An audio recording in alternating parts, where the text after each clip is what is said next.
الششی و مه سزادان بادینانت نفاسهایشا گشتی دا مانگرتن را گهاند. پشتی سه روزش بلی گهدار زباری سزادان دیتر بو چاکسازی و حولیر هاتنه و گوهستن. لیتان ها اوان مانگرتن نشکاندیه. بگوتنا کسوکارین وانش بلی که رفتاره که تند ناف زندان ها اسایش داد گلگرتیان تا تکرن لیمه بست وانش مانگرتن بتن گورینا جهی نبویه. بلکش بود درست که نافشار السردستالاته اش بخمت اکلایی که نا کیسا چالاگوان و روشناموان بادینان و آزاد که نوان گهدار زباری نزا گوتی ده کیسید مایی لسا کیسا که نه کیسا بس ما هیجته گوتی سنویاوی سال سنوی یابستر و چوی ادگو وقت گرتی جفتک شما لوینا بیده حتی که نه کیس اوی هلویل آسایشا جشی هش نوه گوستیا و ما جنتوانی یا بعد دوام حتی جو علاجات لیت چون اوید مانجت آنش به هندی پترجت اوید مان دادجه نهادی دادجه تن هر روز این ها دادجه دب این اوید ده دقیقه بنوا ولی پاش خزبو هند هیوا کادی بس روزه دی آن یعنی نه دادجه نی اما چه سر ندی این اویدی هم دادوادی برخته جاده بین دادوادی نیهش کیسی نخوندی و نزان جاده بیشن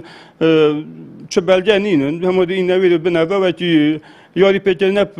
عقل خلطی وی خلطی هم کسوکارن سزادان بادینان بیجن دستالات نچار باید وی دمیدا کو بانگشه البجارتنان دست بکریه جه سزادان بادینام گورید لی اوری دستالات جوان ناکد اجبر که هر هفته و دو روزنامه‌وان و چالاکوان کوهاتین دست سر کرن اد بگونهن و دستالات هیچ دیدوان و بالگه اکت سر نینه لو ما بردام دادگه وانته تا پاشه خستن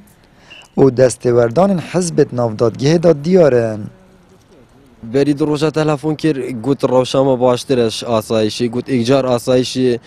جه نبوده و بنفن گوت امر سر تانشت نفستن گوت هر منش یام سر پشتی بنفن و چه معاملات رفتارت باش گول گل منت هنده کنت آسایشا گشتی و اول برید روزه چویری گوت گو پچکی باشتره بله با داخوازا و او نکو جوابی تا گوارتن داخوازا و او کو آزاد ببن یعنی هر دادگاه و هر پنج روزنامه نوسو ماموستاج دیتا گیرو کرنو چنکو او معناه چی او معناه هیچ شاهدک نینه هیچ بالگک سروانی نه یعنی حتی فقط که هفته دو چالک وان روزنامه نوسن هیچ تاوانه که سر ایکی جنینه هیچ معامله که ساید گلوانه هاتی کرن اما محکمه که دستوردانت حزبی و نزیراتر اش سرجم هفته دست سرکرین بادینان تانها بتن 5 جوان 6 سال زندان کرنه هاتینه سزادان و کیسا چالاکوان و روزنامه‌وان دیتر اکلایی نبویه